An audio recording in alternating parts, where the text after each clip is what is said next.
We have not met for the last 7, 8 years, but the way Dilip and myself go back since the mid 1980s, it's never been a case of out of sight is out of mind.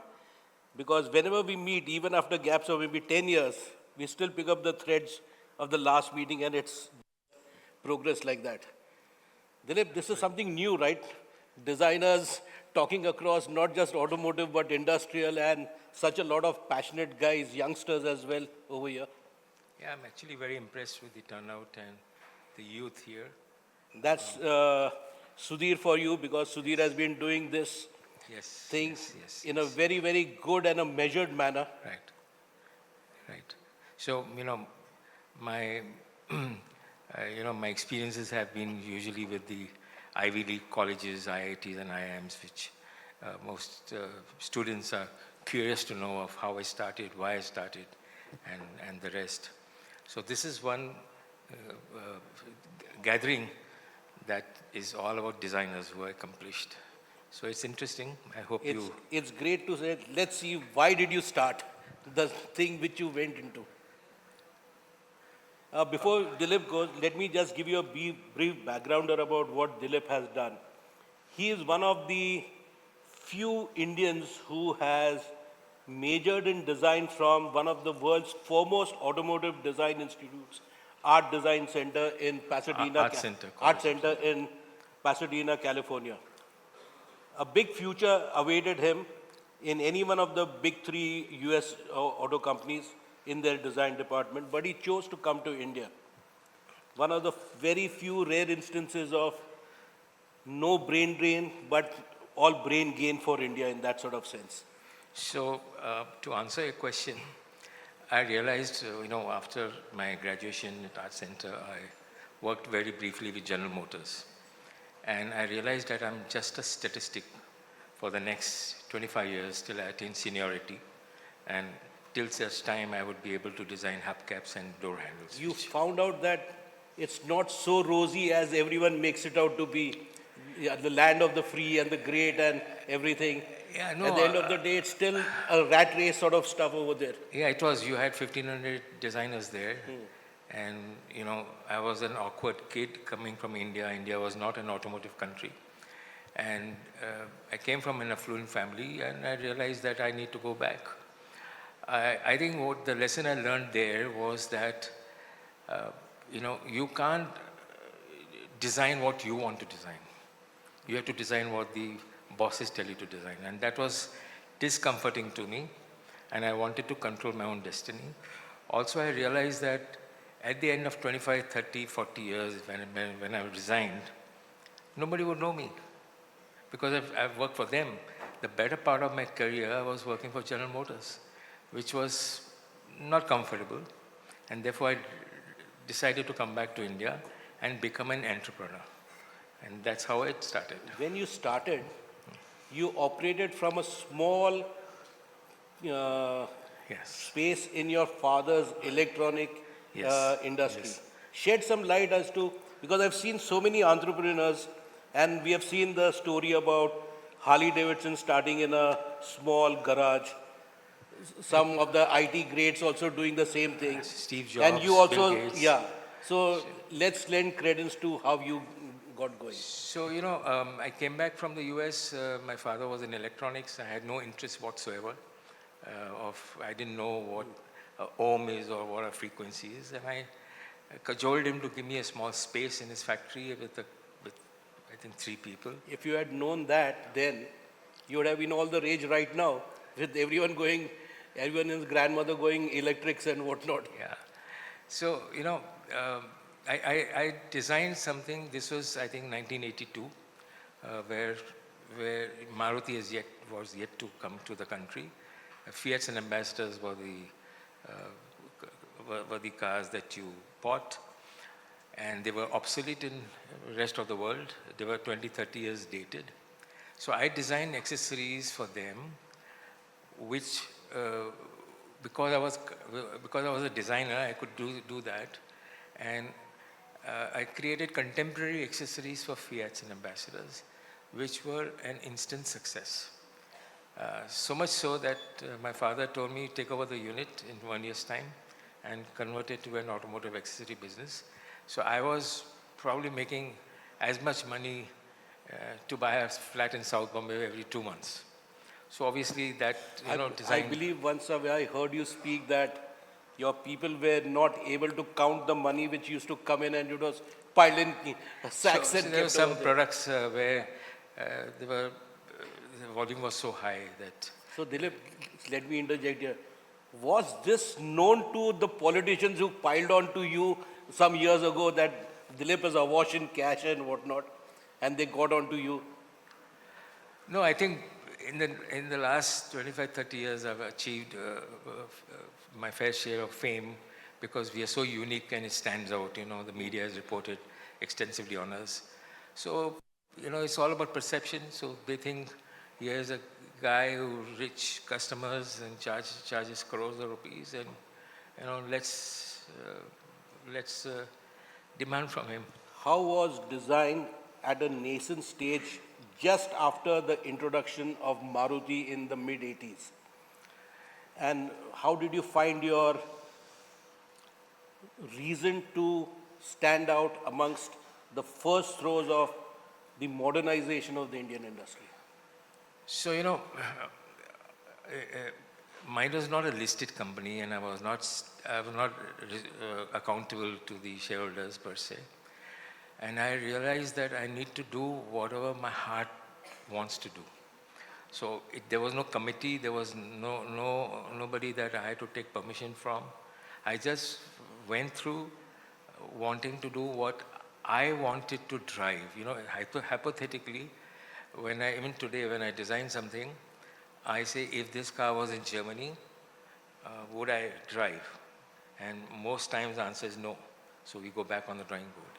So at that point, design was nascent, it never existed. But of course, obviously, things have changed. And I think the answer to your question is that I was a maverick in that sense. And that is why I think most importantly, which I must tell the audience, is that I created the market. It's very easy to select a market and go for it, but very difficult to create a market. Dilip, there were customizers before also, but none of them who really brought that finesse to the game. So, What was that one thing which helped you get away from regular customizers who would tinker with metal and sheet metal, and whereas you worked with different materials, so to speak? So we always worked, at least in the last 25 years, worked digitally with all the car manufacturers. In fact, most car manufacturers are my customers. There's Aston Martin, Renault, BMW. So we learned a lot from them. We learned the processes from them, and we get the marketing feedback from the elite customers. So we are able to marry the two. So essentially, to answer your question again is that, as I said before, when you do something, it's subjective. And when you create something, you're possessive of it, you think you've done a good job, you like to brag. But then you step aside, put yourself outside the company and say, will this pass muster in Germany? If I send this image to a matured BMW designer, head honcho, will he say wow? If he says no, I have to go back to the drawing board. So we have to tweak and tweak and tweak. You'll be surprised that every day I create 250 sketches for one seat. And by the time it's produced, over 1,000 sketches or 1,000 models or 1,000 data. So you have to keep honing it, because automotive design is, it's a very, very intensive design.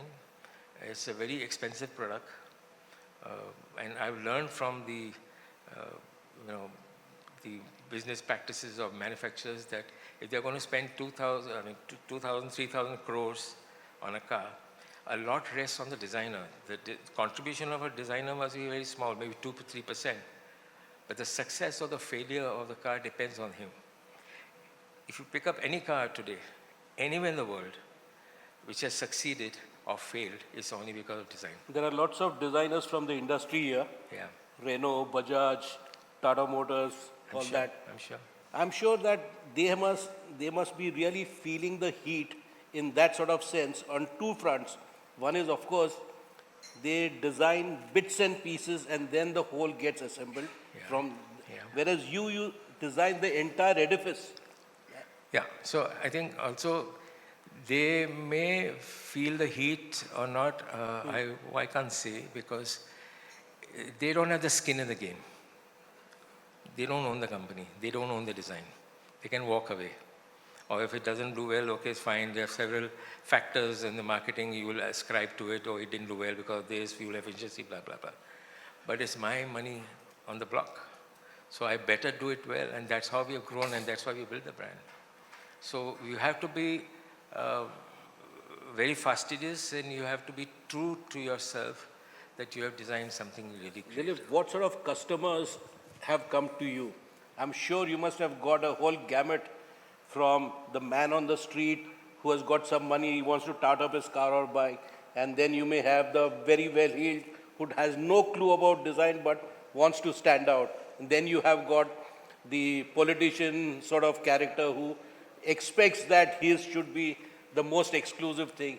What are the tugs and pulls you have faced in your career on these sort of fronts? So no, we have a eclectic mix of customers. We have B2B and B2C. So you are, I think, trying to ask me about B2C customers. Uh, you know, contrary to what you said, most of our customers are very well informed. They've studied the market. And then they come to us, this is what we want. Because it's catering to them. They can easily afford to buy or import a car. But it has to cater to them with their space. They come to us primarily for interior applications which have, privacy, comfort, conveniences, technology. They come to us for all these things. I'm talking about the automotive interiors. So we have typically, of course, the elite of the country, money no object kind of situation. But the most heartening customers are youngsters who I catered to when I just started. We started a business in 1992, and we were catering to youngsters because they wanted something different. Maybe they wanted to impress their girlfriend or whoever it is. And we jettisoned them as we grew because we had to have better realization on per square foot, per employee. But today, if I get such customers, I'm very, very happy. I'll give you an example of a person from Goa who, this is a hypothetical example. It's real, but I'm saying these are the kind of customers I look forward to because I learn so much from them. He was fighting in Kargil in 2000. And he called me up one fine day. His wife called me up that he wants to meet you because he had come back. And he said, sir, we fought by saying we will not die till we have a DC car. So he never bought a car for 10 years. He used to ride a bike. Ultimately, he got enough money to come to me, and he didn't bargain 1 rupee. Today, he's one of my best customers. He lives in Goa. So such customers, they hearten you. That's a belief that they wanted something special. Dilip, he's a middle-class customer. I have one very important question which has befuddled a lot of people all over the world who are based in automotive. How good is a car designer with bikes and vice versa? Okay, now I'll ask one question to the audience. Let me see. Can you harbor a guess which is the largest organ in the human body? And I don't mean in a bad sense. Which is the largest organ? It is the skin. Skin. So what is the skin going to offer me? What is the bike going to offer me in skin? There's hardly any scope. There are no doors, there are no glasses, there's no roof. It's settled. Car guy cannot design a bike. Yeah. But a bike guy might as well design a car. I'm sure. I'm sure. See, I've never been a bike designer, and this question has been asked umpteen number of times. But for me, my first priority is to ensure the standard of living of my family, and bikes are not going to give me that. Cars are going to. Nobody is going to pay me 2 crores or 10 crores for a bike, or 50 lakhs for a bike. So, that's the answer. That's why I never bothered to. And I've never actually sat on a bike, and I don't care. Sorry, sorry to. He's not going to get any orders from me. That's for sure. Of course. Dilip, but so be it that two-wheelers were not your forte, and you genuinely from within, you never, what you call, had that edge which would drive you towards that. But as we know that you have done a lot of work in aviation, which not many people know. No. You have done the Dhruv ALH for the The interior of the Dhruv interior was done by us. was done by them. When We have done a Gulfstream 650. Gulfstream 650, plus he's doing another helicopter inside out. Yeah. So the question is, we have the talent, the know-how, it's just that we don't like to speak about it. Why? India has got so many talented people. It's not because Dilip is here, which I'm expounding on that, but there is the thing, and our people in various quarters of life, be it wherever, in Bangalore or in the corridors of power in Delhi or Niti Aayog or where, you got to what you call empower Indians in the right way, keep their ear to the ground. There are people who do such a lot of great So I agree with you wholeheartedly. The issue really is that there's a lot of passion and talent. They have to be honed, they have to be guided. So the institutes that are there in India, I don't know whether they're doing a good enough job, because my experience has been, I have my own institute and I started to recruit for my own thing. I think they are not able to contribute for the first 3 years or 2 years because it's all road running. I think unless this changes, they will never be empowered by the management to give them the authority, okay, you go and do this. I think that's the problem. Now it's changing, but we have to follow on the educational system, much like Germany. The question about, is it only about skills training, or is it about the interplay between academia and industry, which is lacking?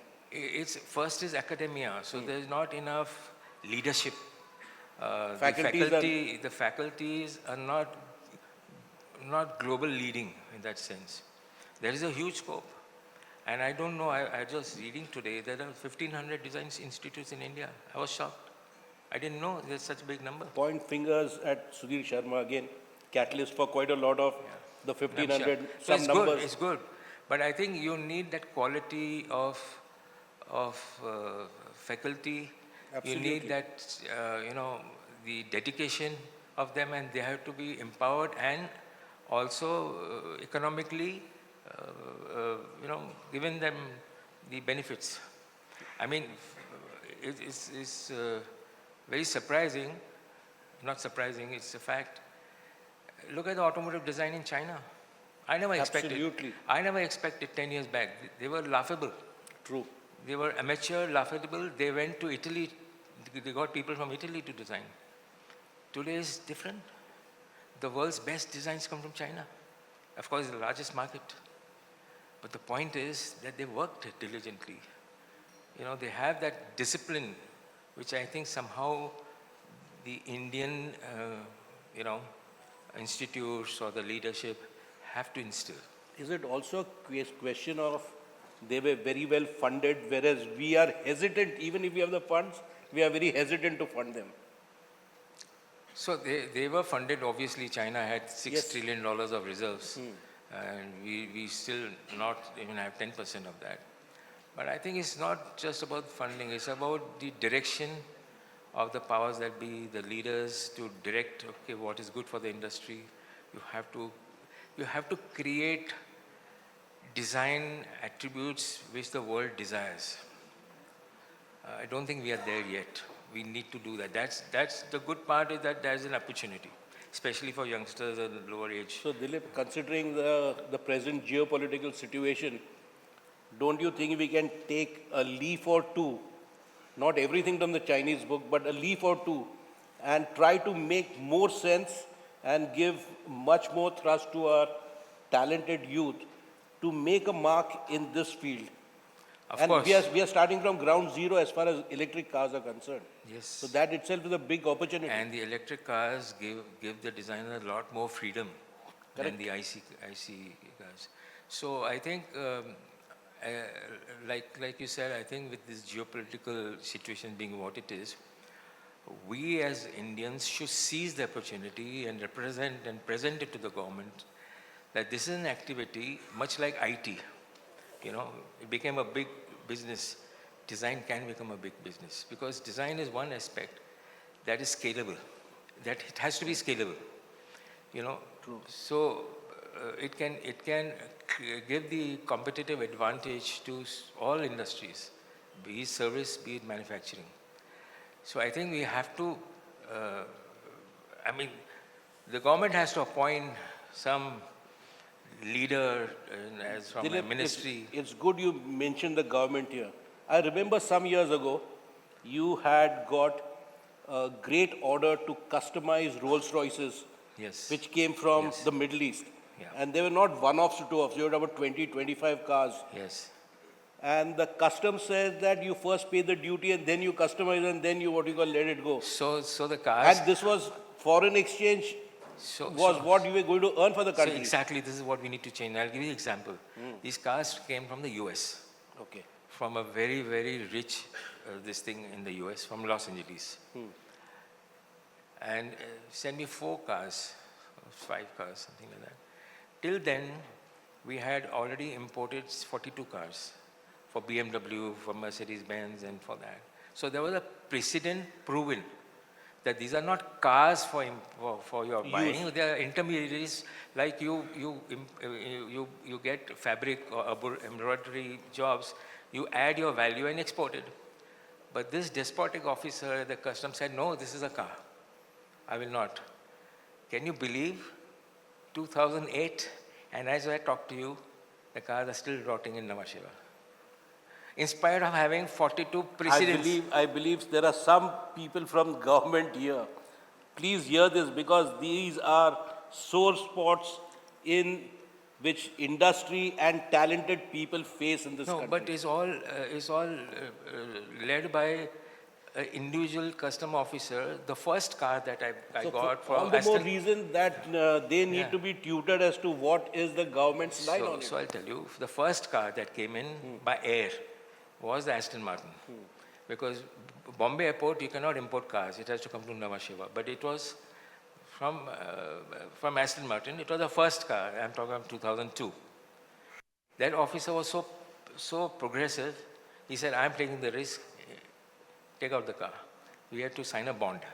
We took out the car, exported the car, became global history. So first customer officer was progressive. After 42 cars, this guy says, no, somebody has made a mistake, I'm not going to make the mistake. We applied to DGFT. By the time we applied to DGFT, the customer... I think India has to move away from this ad hocism in that sort of, and be rather open-minded as to what is being there as the norm overseas, and we are trying to get there. On the one hand, we want to create employment. Yeah. We want to increase our exports. Here is an opportunity. We have got phenomenal track record of designing and prototyping the first Aston Martin. And that bloke says, but other officers have made a mistake, I will not make a mistake. By the time I applied to DGFT, the customer had lost interest in India. How many such cases would have been there in so many different walks of industry, not just yours alone? I think the country has suffered quite a lot on that front. It would have suffered, but I think things are better now, much better, but we don't do that business any longer. I think the red tape still exists. I think the government has to believe in the entrepreneur. And Let me ask you a loaded question. Sure. Do these secretaries or the babus and the bureaucrats, do they understand everything which is put across to them, or because of their power sitting in their well-padded chairs over there and they look down upon you and say, no, this way or no way? So, on customs, I can't say. But Not customs, I'm talking generally, permissions, thinking about diversifying into an absolutely virgin field and whatnot. So there are going to be nuances between the lines. Each case is different, especially for a creative company like us. it's always a first time. And I find that it's a mixed bag. Some are very progressive, some are young who know about us, who read about us. He's more than happy. So it's the old fuddy-duddies who really want to, because they can't make head or tail out of it. And then, sorry to say, but there is still corruption. Yes. So, Corruption is the bane of this land in any which way. I think you have to Just think about it.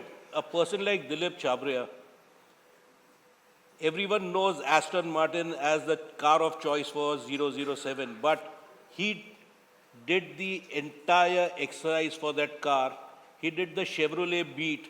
He did the Renault Twizy. There are umpteen examples we can speak of.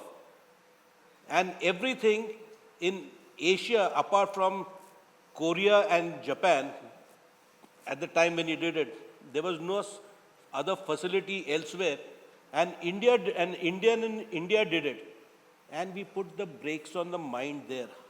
How progressive is a nation like that? Yeah, so I think the government has to empower us as long as we have the credibility, as long as we have a track record. A track record is very, very important. Dilip, that brings me to another question. You did so much work and you showed the way to so many of the Indian OEMs, Mahindra, Tatas, even Maruti, you did concept cars and whatnot for them. Yeah. Did they ever ask you to join their design teams? No, I think they knew that I value my freedom, and I'm a maverick, and I would be a misfit with them in that sense. So I think they've never approached me. Throw it back in their face and walk out. And thank God they didn't approach me, because if I said no, I would lose my further orders because they would not take it well. So that's not happened. I think importantly is that for me, I have to create new avenues every day. So if you see, we started with cars, and now we are doing, vans, buses, helicopters. So, it's so much that you have on a plate. What is there about the Indian artisan? Because when you see the Italian carrozzerias also, and everything was about forming the shape. Yeah. Right now you do it digitally quite a lot, but still there's a lot of effort which goes with the human hands. Yeah, so in our case, we have the craftsmen that I personally trained. I got them from Moradabad. They were doing brassware, and I trained them into automotive surfaces. That is in the earlier years. But now we have moved them to structural parts, creating the B surfaces, the hinges and the bonnet hinges. And the exterior surfaces are done digitally, and they are machined, because the machine works 24 hours. You create one side, you automatically get the other side. So it's far more faster, far more accurate. And in certain cases, we can replicate those metals with carbon. Dilip, I also see that while most of our, if not all of our industry is very cautious, very risk averse to a great degree, there is no such thing as for you, because you experiment and dabble in so many different materials. Yes. Like carbon fiber, which we are speaking about. Yeah. Carbon fiber is a material of the rocket age and Formula One, and you're using it on buses. Yeah, I mean, I think the buses that were shown here is all full carbon. I think we take advantage. See, I think the important part is to understand what's happening in the world, what is the economic benefit. And I realized that carbon is not as expensive as is made out to be. So this bus would have been in composite. And I realized using carbon would only be 25% more. Now it gives a fantastic imagery because it's carbon, but also gives me the rigidity, which would not have come in composites. I think the point is really because Indian labor being what it is, for example, our cost of labor on a man-hour basis is about 800 rupees. In Europe, is 80 euros an hour. So you take advantage of that. And it's just that. I mean, they work 40-hour weeks. We work 80-hour weeks. So our cost is half and our time is half. Dilip, what has been the most challenging project you have ever taken on? And was there any ever project which you said that, okay, I don't want to carry it further? No, I never give up because I have learned from the experience of Pixar. Before I saw their business model, you know, we would do something, it was not measuring up, we say dump it. Let's start with a fresh slate. Pixar also had the same problem. But Steve Jobs ensured that they don't lose the original idea. So they worked on it again and again with a lot of intensity. Lot of intensity. You can burn your tissues with so much intensity. And you make it right. Because this is the first germination of the idea you had. You've got to make it work. You can't take it an easy way out and say, okay, forget it, let's start afresh. So the most difficult project is, I'm currently doing an electric ambassador. It's very difficult to do a retro ambassador which, leaped into the future. Because certain elements don't gel well. And I've been working for 3 years. And I just got it right last month. And that's been my most difficult project. And I never gave up. I must have spent huge amount of money because the designers were working for 3 years. So you can't give up. I think you have the tenacity. You have to have the tenacity and the staying power. Even the ability to lose money, because if I was making money somewhere else, I was losing on this car. Fine. But when it comes out, it will be a different story. Okay, before we close, I want to ask you about the Avanti project. Yeah. India's answer to Italian Exotica. Yeah. Tell us about that. So, I was trying to make my company not dependent on me, not as a one-man show. I've succeeded now, but at that time I realized what is a product. And we were designing cars for Aston Martin and Renault and BMWs. And we were doing a lot of engineering jobs for Indian car makers and the foreign car makers. So I said, if they are taking a punt on us, why can't we take a punt on ourselves? So I decided on a sports car because I knew the Indian manufacturers would not be able to, they would not be interested, it's too small a volume. And the imports would have a huge tariff handicap. That's why I did the Avanti. Okay. The Hooter is telling us that we have exceeded our time, but we'll throw it open for about 2 or 3 questions for Dilip. If anyone has any questions, this is the right time to ask. I would prefer if you give me 10 questions. Give us some more time, Sudhir. No time. No time. Okay. Okay, I think that this has been a different sort of session because we wanted Dilip Chhabria's experience to come to the fore. He is unique, one in a 1.4 billion people who have done this on his own. There are many designers who have done as good work as he has done, but within the confines of OEMs' 4 walls. He has done it outside and he has succeeded and given the sort of glamour quotient to what automotive design is. Not style, but design. In that sort of sense, I think I would like you all to join me in giving him a big round of applause.